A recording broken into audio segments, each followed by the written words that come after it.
Well, peace this morning, everyone. I hope you all feeling positive. So I want to thank John for giving me this opportunity to share. And I just want to go on the record and say this is my first time speaking at a Catholic anything. And I thank you all for coming, and anyone and everyone who may have been involved in organizing this particular series. And I'm really always grateful to share with a community of people that normally in a situation like this, I don't know many of you, but it's exciting to see at least one friend in the audience, and so I'm very excited about that. No, maybe two. I see someone else. Oh, wow, this is cool. But I'm Rahim Buford. I am a native Nashvilleian. My humble journey began out in South Nashville and Providence Heights, over around Nolensville Road area, where I grew up with two of my older brothers and my mother, who was a single parent at the time. I spent a lot of time with my grandmother, Laura Gooch Young, and I was very emotionally close to her because we had to spend a lot of time with grandma because my mother was working as a single parent mother. And early on, I know I was just like a adventurous child.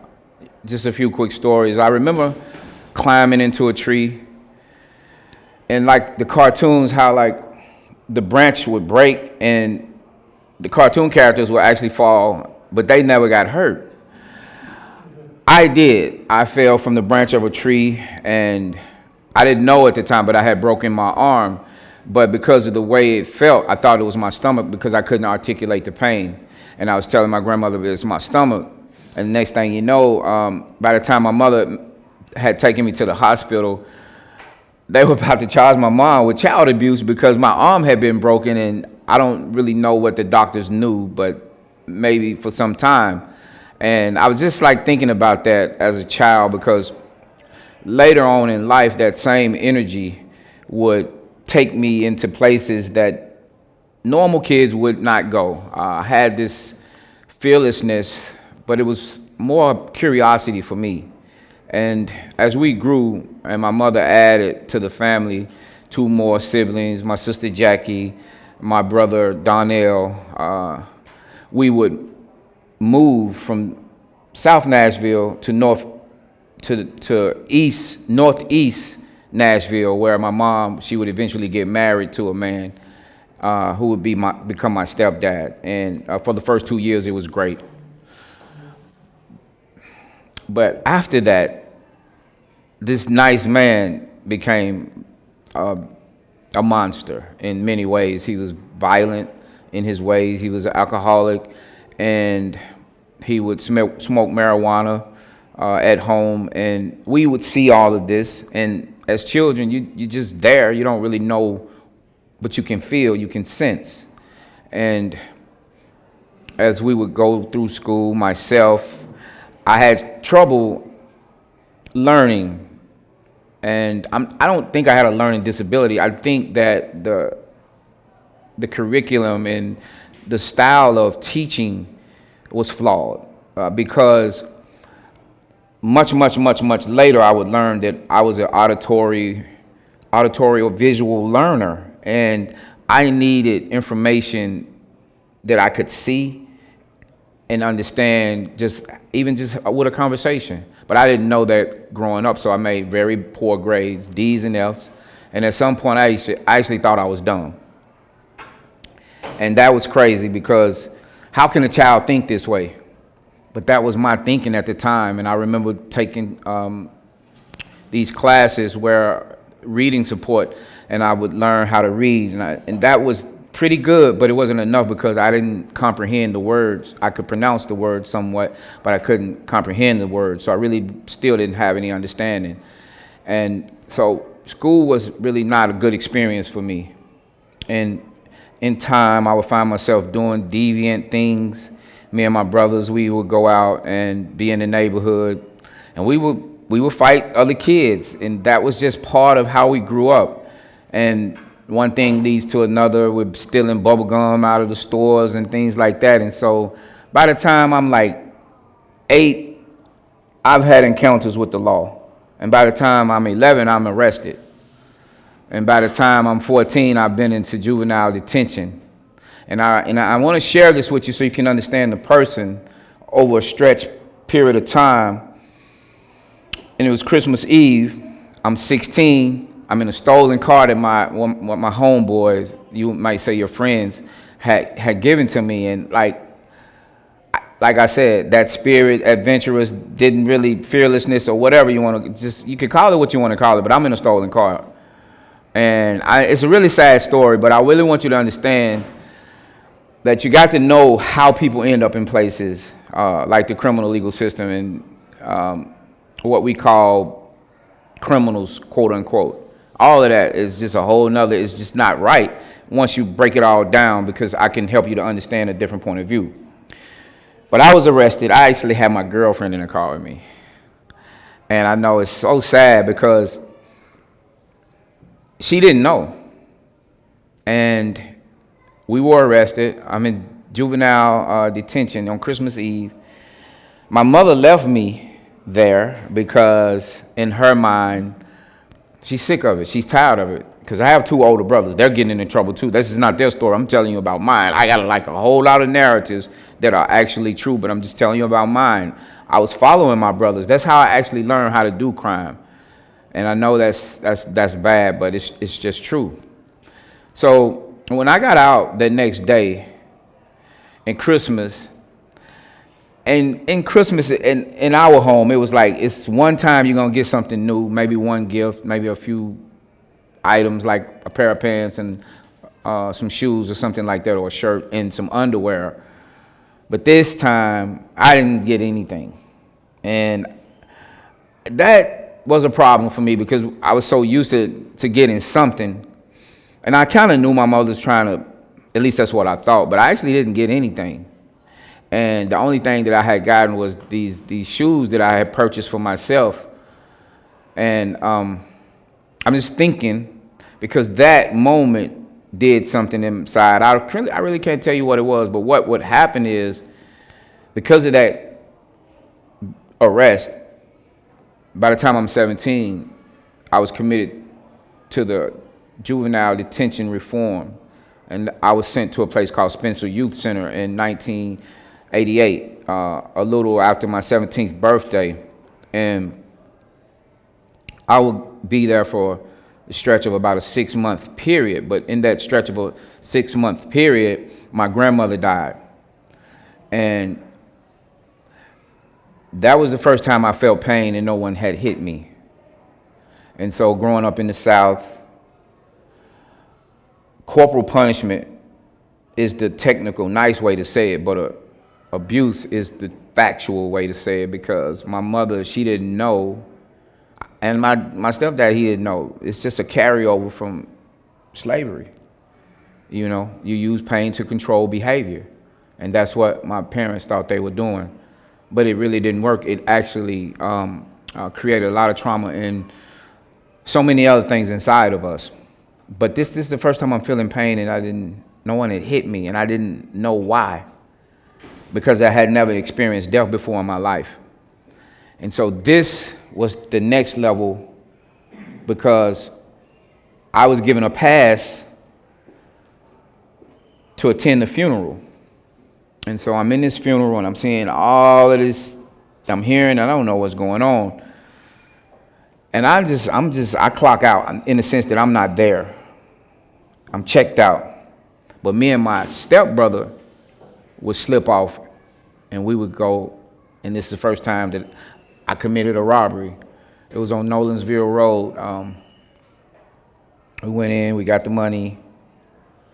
I don't want to skip. There was someone there, I had a gun. And I said, look, this is a robbery. We got the money. We drove back the other way, and I saw the police coming the other way.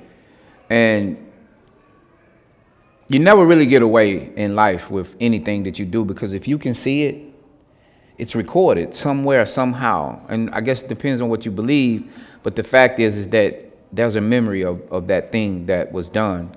And so I would go back to the juvenile detention place where I was doing my sentence, and I didn't care anymore at that point. Rap was on the boom at this time. NWA is a rap group that had come out, and like I'm listening to this music, and it's really like making me feel some kind of way. And I don't want to use vulgar language, but there was this song, F the Police, and I could resonate with that because the times when the police would be chasing me, and I was in like 3 police chases before I even actually ended up, I mean, just honestly, they were viewed as the enemies in my neighborhood. And that song, other songs, I picked up a smoking habit while I was in. I had this chip on my shoulder. I think puberty had just reached a certain point because my voice had deepened. And I put on a few pounds, not many, but I looked at myself and I thought I was like a man in the sense of what I thought a man was, but I really wasn't. You know, it's just some physical changes. Long story short, when I'm released, I'm a different human at this point. And I have no feelings. I had no feelings about what happened to be there. No grief counseling. It just was a bad experience for me. And so less than 9 months after I was released, I was charged with felony murder. And 3 weeks after I turned 18, I was arrested May the 5th. And from May the 5th until 2015, June the 25th, I was caged for 26 years. So over that period of time in prison, many transformations occurred. And I'll just hit a few points that I think you should know. 1995, my dad passed. No, let me back up. I'm sorry. 1993, I met one of my brothers in prison that I didn't know, because my dad had a lot of children. He had fathered a lot of kids, but he wasn't responsible in that way. Because of what happened, I ended up with 13 brothers and 5 sisters. Okay, so this brother, my oldest brother from my dad's side, I knew about him, I heard about him. He was kind of like this legend in the neighborhood. He could shoot basketball really good, but he had gotten himself into trouble early on in like 1977, 78. I remember my mom pulling me over I was coming out of the front door. She said, "Come here, I want to tell you something, son. You know, your brother's in prison." And this is like 1977, 78. And I said, "Who?" I said, "Who?" I said, "I just lost, everybody's here." She said, "No, you got some other brothers." And that made me make that connection. Another one of my brothers, which he grew up with, they had the same mom and same daddy. He would be at the same institution, Turney Center. So it's important to notice because I'm going to get somewhere real quick. I'm checking my time. So my dad dies in 1995. That was his second stroke. And I don't really know this guy.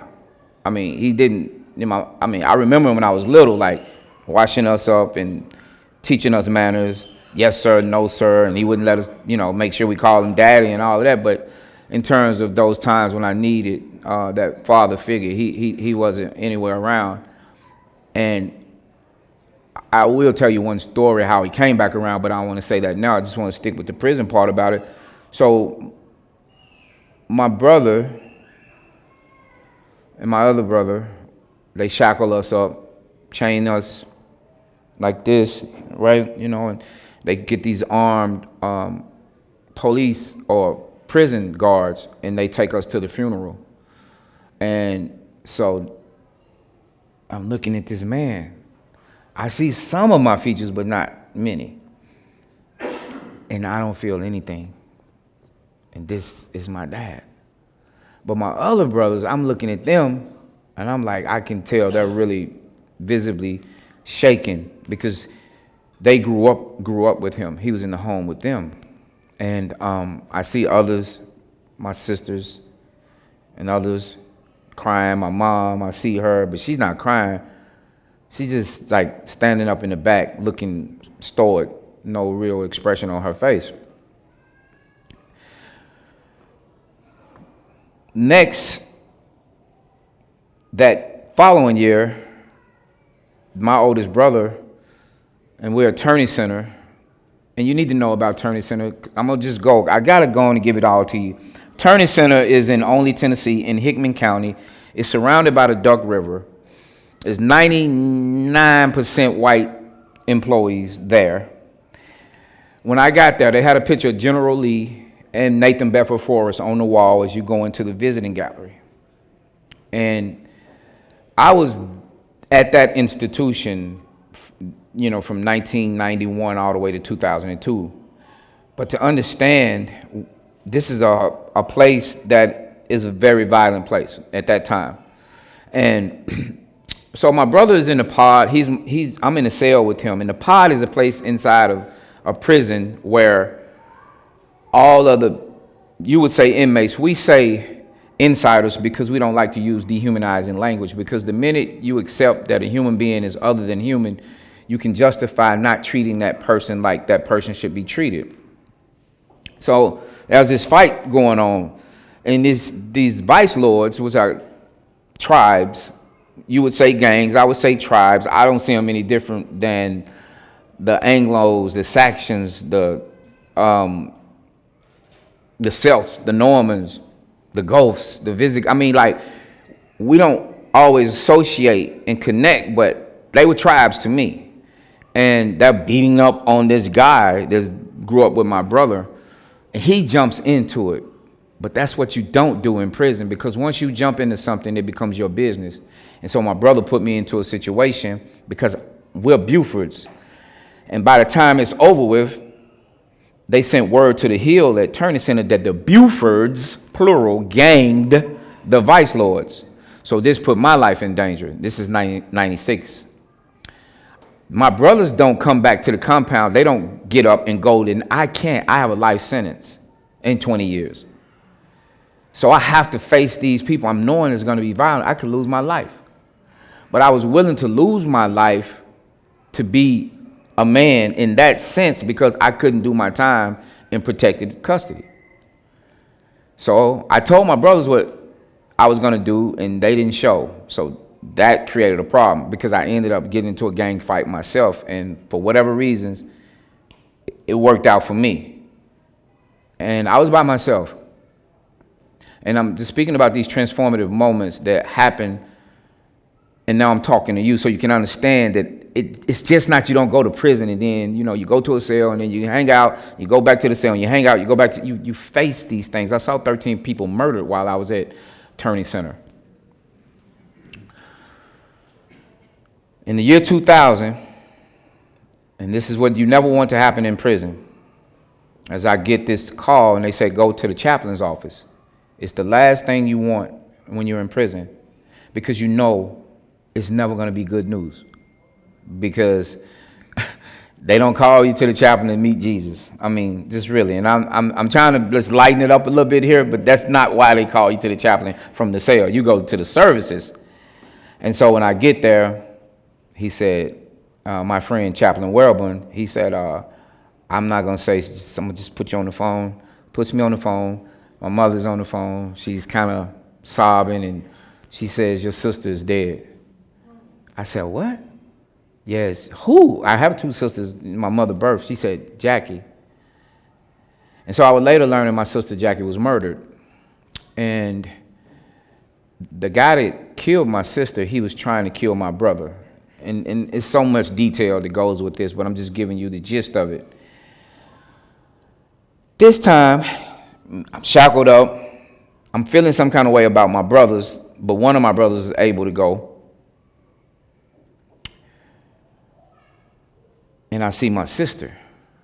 It was a different experience for me, because as I'm sitting and I'm looking at her, it's almost as though like things got very silent inside of me. And I didn't hear, but what came to me was, this is what you did to somebody else's family. And in that moment,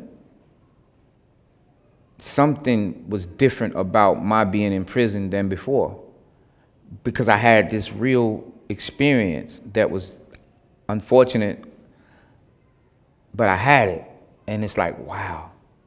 And so as I go back to the prison, and my mom is telling me my brothers, they want to go out and go kill the guy that killed my sister. And I said, well, put my brother on the phone, the one that was the most, I said, whatever you feel about them is what you feel about me. Because in some sense, I'm no different. And so I was able to prevent something that, while not restorative, transformative justice in that moment, the seedings for that as my life would progress. Backdrop. 1995, I met someone. I'm married in prison. 1991, I'm working in a metal plant. Attorney Center Industrial Prison and Farm had a metal plant, a paint plant, a wood plant, and a farm. And I think you can understand we're in the South and what that was about. And so I'm working in the metal plant. 1991, I have a box cutter. I'm on the assembly line. I put the box cutter down. I turn away. Box cutter is gone. I'm put into solitary confinement. They call it the hole for 28 days on a Class A disciplinary infraction for losing possession of a Class A tool. The reason I'm going back to, I think it's important for you to understand, something happened to me that made this journey where what I'm on today that is linked to that particular experience. It's a transformative experience. I am placed into this cell. Usually it's an empty cell, but somebody left a book in the cell, and it was like On the Road to Babylon or something dealing with Babylon, but it wasn't like quite religious, because this sword, Excalibur, was a part of this reading, and something just said, read this book. And I read it, but it was the first time in my life that when I read, I saw images from the words that I read, and I felt things. And that had never happened before in my life, ever. And it was mystical in some sense, but what happened when I left the hole, I would go to the compound. And in prison, there's a culture where the old heads, these are older people, not just necessarily old, but the people who've been in prison for a long time. I would get into have conversations with them and debate with them, and they would like always encourage me to keep going and doing what I'm doing, but because one day I was going to be freed. And I would explore information, because education, I didn't know at that time, had become my liberation. I was able to somehow play on my mind that I wasn't in prison, that I was in a school, and that I'm just confined only long enough to learn what I need to know until it's time for me to go. It was important for me to share that, because I'm going to fast forward my experience to 2002, when I was shipped. In prison terms, that language that comes from the transatlantic slave trade still is present. Transported to Riverbend Maximum Security Institution. And it is there where everything changed, and it changed forever. It will be forever, because when I got there, and I'm from Nashville, I've been in six different prisons, I felt a sense of relief and calmness and hope, because the insiders, they didn't dress like people from the other prisons. They weren't wearing boots and everybody mean mugging, meaning like a frown on the face, and like people were like happy. And it was weird to me, because that wasn't normal. It was strange. And I had my older brother from my mother's womb was there. And I would ask him, I said, like, why y'all so happy down here? I mean, this is prison. And he just looked at me like, I don't know, he didn't understand it either. But as I was there, it was the first time I remember dancing, because they used to do the celebrations and the holidays, and when I was growing up, I used to like to dance. And I felt something, and I was like, I must be getting closer to freedom. And I became the cellmate with that brother. which is the oldest brother from my mother's room. The first cellmate biological brother was from my dad's side. And so I experienced River Bend in a way that I credit to why I'm here today, because I signed up for college classes to the Vanderbilt Divinity School, and they turned me down. And they said because I had no previous college experience that I didn't qualify. And I thought that was dumb, because I didn't know about the academia. I didn't know anything about it. I just thought that if you want to just learn, be more and do more, just get higher education. And so I didn't accept that in my spirit. I knew. And it just so happened at that time I was over an organization, New Beginnings.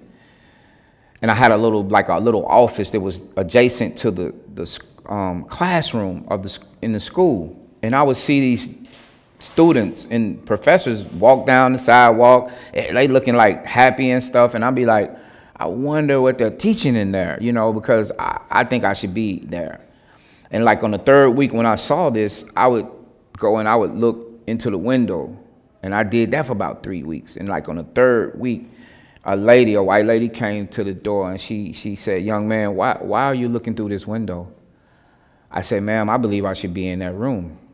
And she asked me, could I write an essay? And I said, yes, ma'am, but I really, be honest with you, I didn't know that I could, because I actually failed my GED the first time in 90, and then I had taken it again in 91, and I still made a very poor writing grade, like a 44. You needed a 45, but back then you took the GED, you could take some of your points from other subjects, and I excelled in social studies and history and other subjects, but writing and all of that wasn't good. And so I said, yes, ma'am. And I took it back to the unit with me, and I got some help on it, gave it back to her the next week. And then the next week after that, I'm taking college level graduate courses with Vanderbilt Divinity School, having no undergraduate experience. And that was so transformative. I met a lot of my friends like Harmon Ray, may rest in peace, Richard Good, my great friend now, Dr. Forrest Harris, who is the president of American Baptist College. I would have my first class with an African-American male teacher, never had been taught by a black man in my life. And it blew my mind, because this brother here was so sharp in the way that he taught, and he always affirmed us, except for the first day, and we got that straight. Because he called us inmates, and excuse me, sir, in here we're all students. He had a moment, I had a moment. And the good thing about the Vanderbilt Divinity School courses we were under the Freire model. Anyone in here familiar with Paulo Freire, Pedagogy of the Oppressed? No? Yes? Well, that's one of the books we want to recommend for people to get involved, because it's really insightful. But we sat in circles, which is linked to the indigenous culture, and there were no hierarchies within our learning experience, and even the professors had to agree to remove their titles, and that's difficult for professors because they work so hard, really, and the rigor of getting like a degree and becoming a doctor is like a lot, but they had to do this. And we had scholars like Dr. A.J. Levine, who was resistant, but she came around to it. And the point of the matter is that we're all students and we're all teachers, and that's the style that we had. And the banking model that is used in academia, but probably all across this country, which, you just spew out a lot of information. Everybody gets to learn it, maybe get a little bit, but you got to give it back, regurgitate information, but it's not real education. If you understand the root terms of what education and how out of darkness, light comes forth. The real person, if properly educated, emerges to benefit society. But we're replicating one another. It's almost like everybody wants to be the same thing. And I know that it's not really working for at least where I came from. But being in the class with Dr. Harris, there was this moment where American Baptist College students and Vanderbilt students were in the class together. And I forget the exact name of this particular course, but it was amazing because I had not seen black students, African American students, so sharp, and they were just like going in with these Vanderbilt students, and really, I mean, in my opinion, they seemed much more intellectually astute. And so that was inspiring for me. And what happened is, before that class was over, Dr. Harris said, when you get out of prison, he didn't say if you get out of prison, he said when you get out of prison, you have a scholarship to attend American Baptist College. And it felt good to hear that, but in my mind, I'm like, I'm not going to no college. When I get out, forget this kind of stuff, right? But that wasn't the case. So I learned a lot over the course of time. I built a community. I joined communities. I met people that I normally would not have met, and I increased my confidence. And as a result of the Vanderbilt Divinity School classes, Janet Wolf and myself would, when they kicked Janet out of the prisons, at that time, she's been kicked out since, but that time, it hurt me because she was that one person that saw me, a stranger, and wanted to know why. And because of her, I was given an experience, an opportunity for an experience that I never would have gotten. And then they kicked her out of prison. This hurts. So I'm like, I'm not gonna go for this, because my spirit is something like I'm resisting everything I can, whatever I can do. And so when I found out that the assistant dean of divinity was coming to address the class, my hand goes up first. I don't even want to hear what she has to say. I'm like this, excuse me, ma'am, what's your beef with Janet Wolf? I don't have a beef with Janet Wolf. And then I point to all the insiders. That's what they said. Now, that's not snitching. Now, I want you to understand, because when you do it in people's presence, you can call it telling. But it's not snitching, because snitching to me it's a bad thing that happens among criminals, so-called criminals, when people do a crime together and one turns on the other. This is not that, but it would have seemed that way with the culture. And so when she said what she said, I said, well, why can't she come back? She said, I wasn't aware of this and all these things. But next thing I know, Janet comes back, and Janet and I have a meeting, and she told me, she said, Rahim, never let anyone silence your voice. And no one had ever said that to me before. I didn't even know the significance of it. I do now, but I didn't then. But she knew things because of her scholarship. And we would co-create SALT, Schools for Alternative Learning and Transformation. Because the tribes, the gangs, they didn't qualify for Vanderbilt Divinity School, just like I didn't.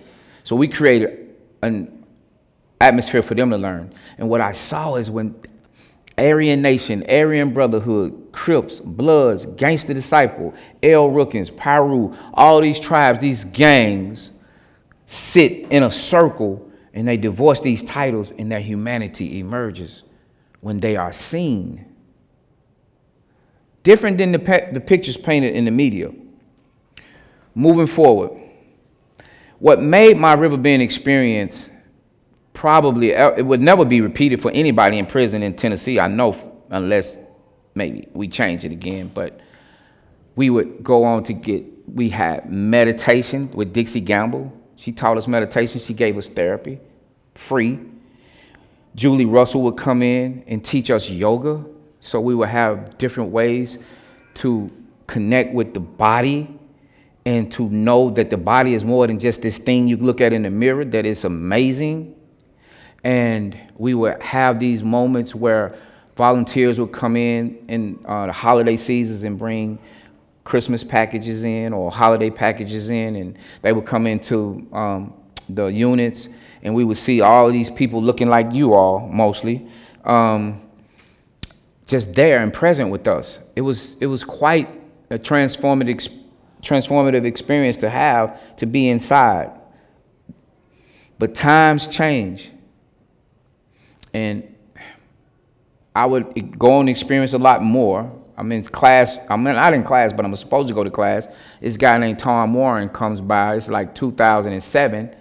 He said, Rahim, I hate to be the bearer of bad news.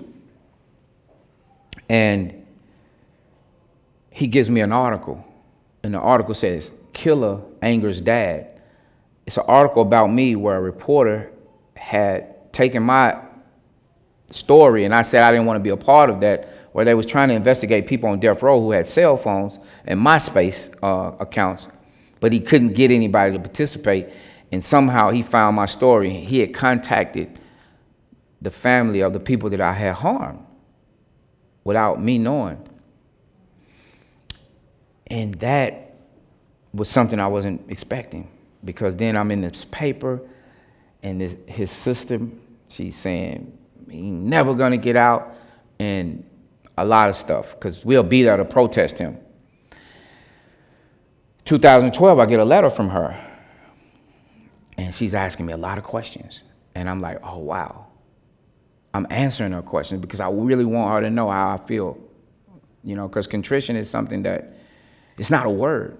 It's a real feeling, but it's some actions to go with it. And I had done the best that I could to prove that I deserved the opportunity to be free from prison. And so she wrote me back, sent me stamps, sent me a money order. And by the time I'm eligible to be at a parole hearing, 2013, October, she's not there protesting, but her father is there, and another family member is there. And I am declined for a psychological evaluation for 6 months. Go back 6 months, the chairman, Montgomery at the time, says, it's really nothing else we can tell you to do. You've done everything it is. I mean, it's nothing we can tell you to do, but we're gonna have to decline you because of, I think for the family's protest. So I was put off again. And so in 2015, I go back up for parole, but this time the sister is there. But who's showing up for me? Dr. Harris, Reverend Janet Wolf, Preston Shipp, former prosecutor who became my friend because Lipscomb University was the first school that actually gave us credits. We never received one credit from Vanderbilt Divinity School, but Lipscomb, they gave us credits. And I was in several of those classes and developed friendships with Preston Shipp, Dr. Dark, which is one of my favorite people. And one of my friends from the neighborhood, I had been knowing since I was 5 years old. But the week before that, I was walking the track, and the track is the place in back of the prison where you go to hang out and work out. Something said, take that letter to the parole board with you. And when I got an opportunity to share, and I said, may I place something onto the record, because the sister said a lot of very evil things, not evil, but bad. And I understood her anger. It was deserving. But I knew it was influenced by her father. And she said, I don't know what he thought. We was friends and all of this and da-da-da-da-da. And there was a lot of stuff. I have it now. But I read her letter. And her letter, just paraphrasing, hello, Rodney, how you doing? I'm so glad that we connected. I'm so glad that you're not this thug kind of a person, and that my only concern is that when you get out of prison is your brothers. And that just silenced the whole room, because no one was expecting that, because I didn't never say we were friends, but I guess, maybe someone felt, they thought I might be getting released from prison.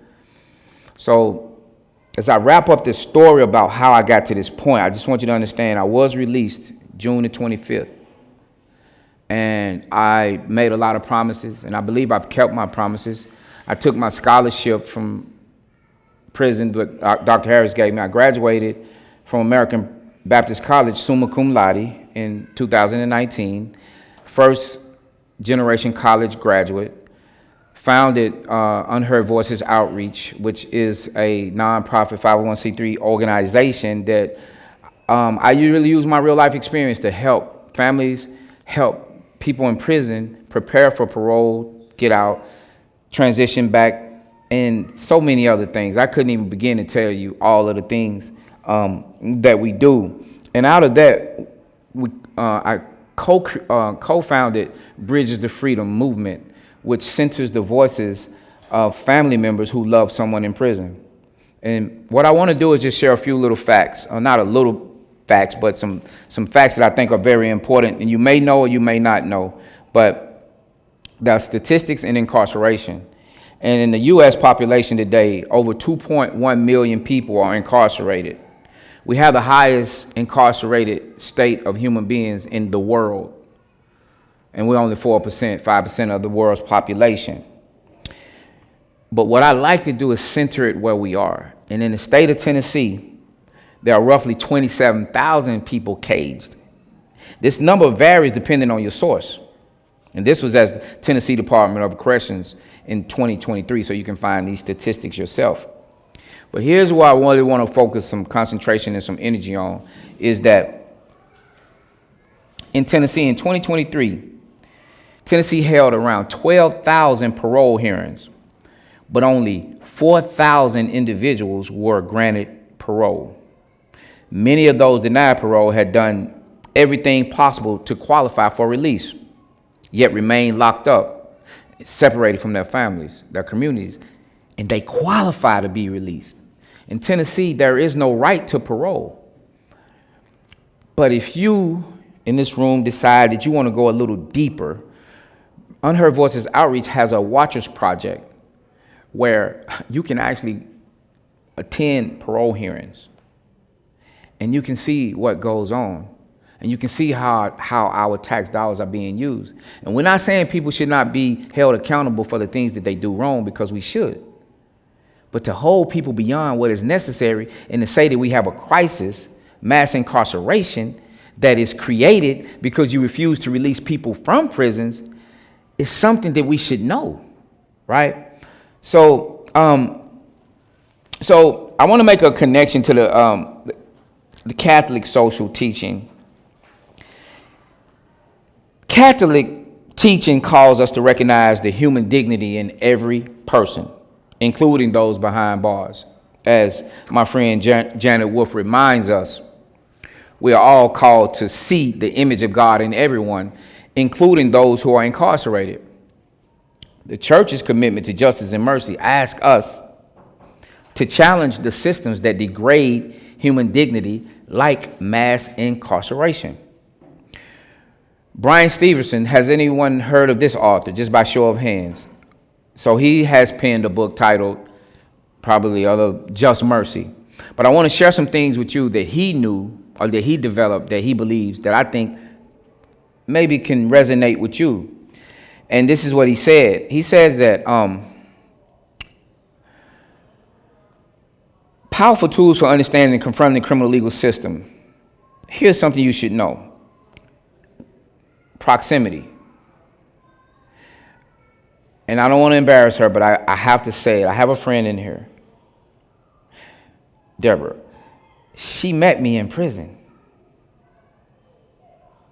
That's proximity. We must get closer to the people and communities impacted by mass incarceration. When you know someone affected by this system, it changes the way you see the world. People could have seen me as the narrative that the state painted, but the state painted a narrative that wasn't wholly true for how and who and what I became. They didn't know. The facts of my history never came up in the courtrooms. They never allowed me to apologize to the people that I harmed. They have a vested interest in keeping people separated, keeping people fighting each other, because this would justify this $4 billion budget with the Tennessee Department of Corrections. Change the narrative. We need to shift the story. The narrative that paints incarcerated people as disposable and unworthy of redemption is both false and dangerous. Mass incarceration is part of a broader racial system of social injustice. We all know that. Stay hopeful, despite the overwhelming numbers. We must stay hopeful. It's because I'm here. There are thousands of people, more than 1,000, that are still in prison doing 51-year life sentences. I was able to make parole because the law allow for it in 30 years. And I was able to get good time. But the people in prison now, just like me, they may die by what we call death by incarceration, which is why we do need more people in. Because if you do believe in redemption, I'm just one person. I'm not the exception to the rule. I'm just the one that was given the opportunity to come back and share. But there's so many more people like me. So many more. But you wouldn't know unless you embark upon that journey. He says, be uncomfortable. This work requires us to step into discomfort, to question systems we've long accepted, and to push for change, which isn't easy. Do what is just. Advocacy, activism seems to be my life. And require this system to be just as accountable as we would want ourselves to be. It should be no reason why people shouldn't be given an opportunity to be released if they qualify. It shouldn't be a reason why every 5 or 6 years we're not shutting down a prison because we don't need it in the state of Tennessee, right? But if we don't see that, if we can't imagine a different reality, we can't really do all of what's just.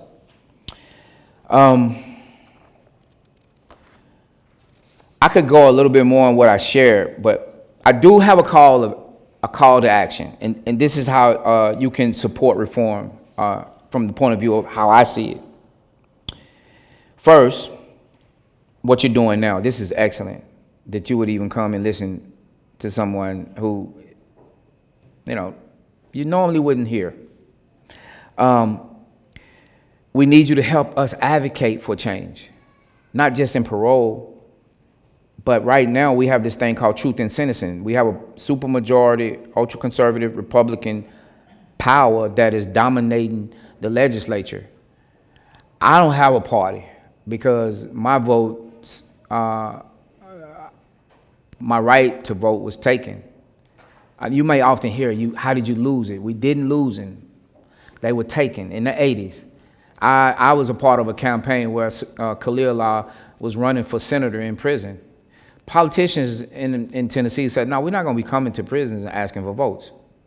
And they saw a way that in the Constitution that they could stop doing that, and they did it. And they stopped most people from voting. And as you probably all know, if you read the Tennessean, there are over 470,000 Tennesseans who cannot vote. And just with us alone, if we could just get 2 or 3 people to vote, we can easily transform the political system.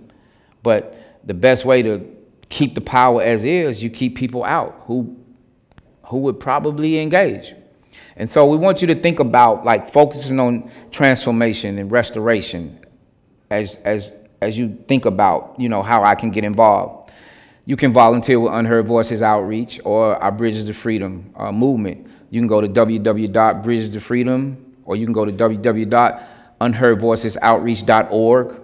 We're there. You can support us. You can donate. But we want you to show up, and we will show you how to get involved, because it's not hard. It's just you have to be willing and courageous enough and believe that And I don't know how big Jesus is in Catholicism. I'm always hear Hail Mary. I hear about it, but if the Bible is any relevance at any point from a Christian perspective, and usually, when I'm in other places, I speak at churches, Matthew 25 says we should visit the prisoners. And my friend Janet says that it's not a request, that it's a command, because somehow the future hangs in the balance from that. There's a big, deep story, afterlife stuff. But so I'll just say that as I close out and open up for questions, that I'm grateful. I'm grateful to be here. I'm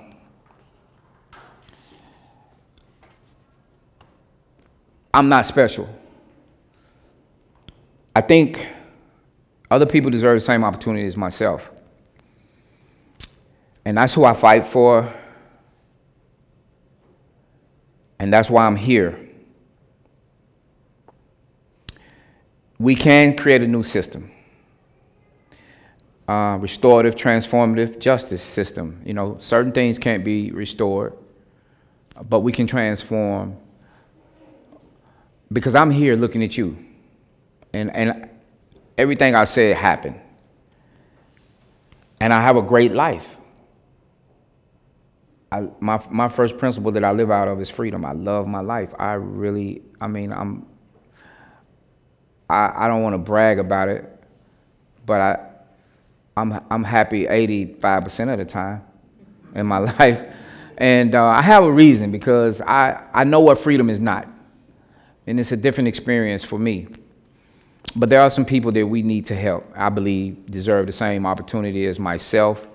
My life is dedicated to this work. I can't see myself doing anything else. It's hard to do this work because a lot of people don't care about redemption and second chances, third chances, fourth chances. But we live in a country that hasn't addressed justice in a way that we can say justice exists. And we're part of the new narrative of being, if you are an American, you still have some responsibility to shape and mold this society to be what you think it should be. That's why I do the work that I'm doing. And I just want to say, I hope that you will all will consider doing some of this work yourself. So thank you.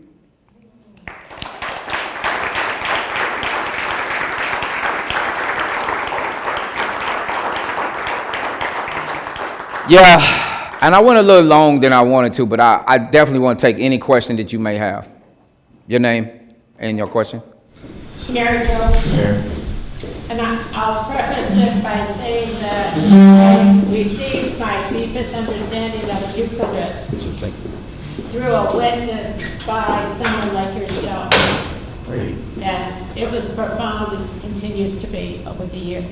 So my question is, what guided you? You could have gone into any other school, but you were guided somehow into the divinity school. And could you just share a little bit about what moved you into that whole journey? Well, my grandmother used to take me to church, and I always believed in God. And even in prison, I met a lot of my homeboys, my friends, my peers who I grew up with. They used to always tell me, man, all you did was talk about God and the devil, God and the devil, God and the devil. And I didn't even know, I have no memory of that, right? But I do have a fascination with the idea that something great thought of what life is and decided that it should be. And that's something important to me. And I always want to be in deep contemplation about why did this, whatever it is, decided to do it. And so theology gave me an opportunity to explore those questions. And I just love religious people. I do. And I try to strive to be one myself, not, good people in the sense that you really care about what's real. So it was embedded in me. Either one, you with them? I'm sure. What recommendation should we, for little children who are growing up and they're not going in the right direction? Yeah, that's going to be a tough one because when it comes to youth, parents have so much control over, decisions that young people make. I would just say that finding ways, community organizations because really right now when it comes to the youth, we're not there. I go to juvenile detention. I do a curriculum, P3, plugging pipelines to prison. But I would just say just engaging youth in a way that you understand that they need to be excited about learning. And I don't really have any recommendations right now for youth. Yes? How would you like to transition from being to incarcerated, with the services where the 40 is planning to come back? Well, there were services, but I opted out of that because I had a community before I left prison. My friend Melinda, who I met in Vanderbilt Divinity School, was like my point person. My friend Wallace paid up my cell phone bill for 6 months. He took me around. my community was the transition. So it wasn't this nonprofit industrial complex. I refused to be a part of that because I knew what it meant, and I didn't need that in my mind. Now, of course, you don't go to prison unscathed. You're gonna experience some cuts and bruises, right? And I've been fortunate to get some therapy, and it's very helpful. But I use my community as my and I think that's the best model. I don't like anything that thinks everybody should fit into the same little corner or square. It just doesn't. And this is why we're doing Unheard Voices. I want to plug that we have a mobile app that we're creating that's going to cover customizing your release, where we get you employment. We'll find you the education that you need, the therapy that you need, the housing that you need, the continued learning that you need at the touch of a fingertip. So those directly impacted, understand that everybody's not the same. And so it was my community. It wasn't, but I already had a plan. I've been planning to be free the 10th year that I was going to be all right. Anybody? Well, first of all, thank you for sharing your story and the participants speak to Dina Health and Foosing. I don't really have a question. I have an addition to your call to action. And yes, I know being one of what's being done to get Dallas Rose and back. But in the meantime, Tennessee Employment employs building residents, and so if you right avenue heading mainly, you have the next 2 weeks to come up and speak to. Others are hearing you. He talked about losing his right to vote, and most of us sitting in this room still have that right, and yet doesn't have us exercise that right. In the next 2 weeks, we have to get next year first call to action. Oh, definitely. Thank you very much for even remembering that. 470,000 of us are disenfranchised, and we actually didn't lose the right to vote. They took our right to vote, and I'm speaking as my personal self, not as my organization or anything like that, but we will have some efforts moving soon where we call upon the community to vote for us. So there are going to be a lot of us, hundreds of thousands of us, asking people to vote for us. And we believe that we can influence some outcomes locally and statewide. Somebody back here. Not raising my hand, so I want to just get the address. I think I've ended up on that. I'm sorry to take up everybody's time, but I speak for everyone who said we appreciate you so much, and you made yourself very vulnerable, and I need to hear you, and thank you. Thank you for those kind words, and this is my work, so I really don't have a way out. I've been groomed to do this work from prison all the way out of prison, and I have some great friends. So, thank you very much for sharing that. Anyone else? You had a friend who was a teacher, Janet, who was kicked out with him? Yes, Janet. Does anybody know Reverend Janet Wolf in the room? Yeah. So Reverend Janet Wolf, she is that person that I would say she personifies what people say Christians are. And yeah, they kicked her out because the Jesus that we're taught about, he turned some tables over from time to time. And, he wasn't so big on authority outside of the Father, right? And Janet, she's that kind of person that when she sees or believes something is wrong, she's going to make that known. And systems of power silence those kinds of voices. They remove those kinds of voices because they're afraid of those kinds. Dissent is not welcome in empire or any kind of system that needs you to be afraid. It needs, because fear is the most dominating mechanism that state agencies and federal agencies can use. They make you afraid. But when you say, I'm not going to be afraid, like Janet, it changes everything, and they have to get rid of people like her because she's a threat to the structure. They kicked Julie Russell out of prison. She was just doing yoga. She sent in some cards acknowledging that it was a certain holiday. And they took those cards and they used those cards against and say, well, she shouldn't have sent those cards in. She's one of the sweetest people I've ever met in my life. And that's all she does is try to help people heal, to learn about their bodies. And they kicked her out.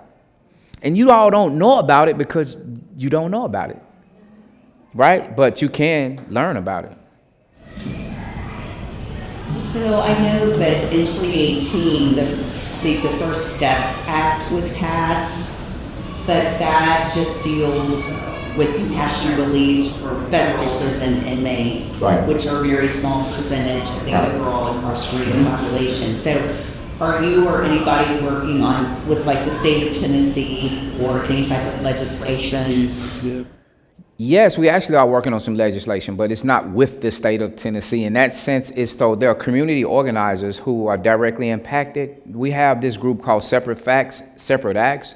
We want to change the felony murder doctrine, that if you're riding with someone and that person commits a crime, you get the same amount of time, even though you had nothing to do with that crime itself. And we're also putting forth some legislation this coming convening to get people in prison to be able to move closer to home in their prisons. And then we want to do RAP, which is paroling older elderly people out of prison, figuring out a way that, you know, we can get the governor to sign off on. I know it may be hard, but it's doable because releasing aging prisoners is happening all across the country. And so that's something that we're going to put forth as well. So there's a lot of bills. If we stay in contact, I can put you on, I can share with you information that is going to be happening, because there are a lot of efforts that you wouldn't know about because they don't publicize what we're doing. But one real quick win for Unheard Voices Outreach is that we got a law passed where prior to this, you only were able to see your institutional parole officer 90 days before you're eligible for parole. And then you go up for parole and they'll put you off for parole because you don't have all the programs that you need. So we got a law passed where individuals get to see the IPO, the institutional parole officer, 1 year before their parole hearing. So if they need some classes and things or whatever, they can get that. And then, you know, you have to find another reason to put people off of parole. But since parole in Tennessee is not a right, you can actually be put off indefinitely. And that's something also that we want to change, parole board reform, because at the end of the day, people are making over $100,000 a year on the parole board. They're appointed by the governor and they're not connected to the community. And we believe that something is wrong with that picture. People like you should be on the parole board. It shouldn't be ex-cops, ex-agents, politicians. I mean, that's who's on the parole board. So it's just the same kind of system that's just appointed. So we want to change some of that. You spoke about how the system's set up to keep victims of crime and the prisoners separated. I was curious if you had a perspective on reconciliation and the path towards forgiveness. I do. Thank you for that question. That's very important. I kind of feel bad that I didn't get to talk a little bit more about that. But yes, I do believe that we should have a system where we could implement restorative, transformative practices. Sometimes I work with Rafa. Travis is my friend. And the guy who killed my sister reached out to me. We went to Rafa and he bagged out. My nieces bagged out. And so what I was thinking is that on the front end, before it gets to the point to where people who have been harmed, and then changing language a little bit, while the system's language is victim, defendant, and like people been harmed, and so this is like who was harmed. We need to know who that was. What does healing look like? That doesn't exist in our system right now, right? And so there's this weaponizing the culture of victimization, and it's hurting us because no one is healing. No one is benefiting from the current system. And so we believe that there should be some efforts, and I'm actually working to bring about some of that through Bridges to Freedom movement. We have these family members who they did nothing wrong, but their family member guilty of something, maybe not, we don't know, but mostly yes. They're victims too, but they don't get the connection and the recognition because they're not technically legally victims. And so we're implementing restorative justice practices all across the state, and we want to have a Bridges to Freedom group in every county where someone loves someone in prison, because I think that it's on us to develop the alternatives to the system's way of doing things, so as when we complain, we don't just sound like we complaining. So this is what we're doing over here. And we're actually doing this now as we speak. And if that's something you may be interested in, I would love to have a conversation beyond this moment and meet with Travis and kind of see what they're doing, or even just introduce you to what we're doing. But we need that. We really do need it, because I wrote a letter to the agency and said, I want to apologize to the victims in my case. They wrote me back and said, you are not allowed to do that because it's illegal. I have the letters. And see, that's the good thing about my life. I kept all my paperwork. I have my letters, and them telling me no, that I can't do this. And through my friend Melinda, she contacted them, and she said, you know, spoke on my behalf. And they told her before I even went up parole, they just wanted me to do my time. So we do need, because some people, and the last thing I'll say about that, some people don't. My friend Raphael, her son was killed by someone, and she saw the guy that killed her son. This is recent. She said, I don't want him to go into this system. And she pushed back on the system. And this guy that killed her son, she's an African-American woman, he didn't do prison time. They put him in an organization that's ran by Clement Greenlee, and they, some kind of way, are connected. But this man did not go to prison. And so some people don't want people to go to prison. Some people just want something. We don't know what it is. And proper justice, to me, community justice looks like, let's listen to what the person has to say. But give some time, grief, because it's not always about murder. Some property may have been stolen. It could have been a robbery, it could have been kidnapping. It could have been anything. Now, you know, there are crimes that I wouldn't even venture to, because I can't be that person. But what you said, we need that a lot.